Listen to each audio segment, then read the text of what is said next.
Frères et sœurs dans le Seigneur, lorsque nous parlons, nos paroles ont une puissance, ont une force. Toutes les paroles qui sortent de notre bouche ont un effet dans la société. Est-ce que tu crois cela? Amen.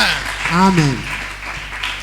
La puissance de la parole de notre bouche. Oui, l'homme ne sait souvent pas contrôler sa bouche. C'est pourquoi la Bible dit, celui qui sait maîtriser sa bouche, eh bien, a la maîtrise de tout son corps. Or, ce matin, frères et sœurs, nous nous posons la question de savoir, eh bien, qu'est-ce que nous pouvons faire pour que nos paroles puissent produire des effets positifs, non seulement dans notre vie, dans notre famille, dans notre église, dans notre société, dans notre environnement. La parole a une puissance. La question qu'on s'est posée, qu'est-ce que je dois faire pour que ma parole puisse produire des effets positifs?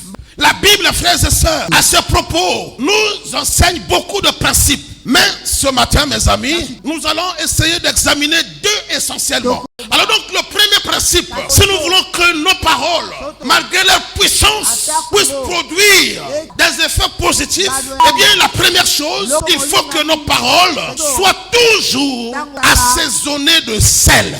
Lorsque nos paroles sont assaisonnées de sel, eh bien, nos paroles deviennent appréciables. Oui, et nos paroles, eh bien, non seulement deviennent appréciables, mais nos paroles sont remplies de grâce, mais aussi de bénédiction. Eh bien, la deuxième chose, si nos paroles doivent être des paroles qui produisent des effets, il faut que nos paroles s'appuient sur la parole de Dieu. Tu dois avoir des références de la parole de Dieu lorsque tu es en train de parler. Parler comme le Seigneur. Oui, frères et sœurs. Pourquoi? Il y a trois raisons. Notez la première raison. Si nos paroles qui sortent de notre bouche s'appuient sur la parole de Dieu, chaque fois que nous parlerons, nous allons communiquer la vie à ceux qui l'écoutent. Notez ça. Lorsque nos paroles s'appuient sur la parole de Dieu, elles sont capables d'apporter la guérison et de guérir toute infirmité.